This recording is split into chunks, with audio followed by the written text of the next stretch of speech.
বানাবো।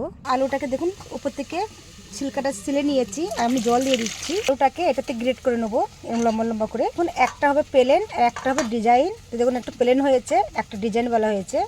দেখুন চিপগুলো হয়ে গেছে, তো আমি জলে ভিজে দিয়েছি, খুব সুন্দর হয়েছে।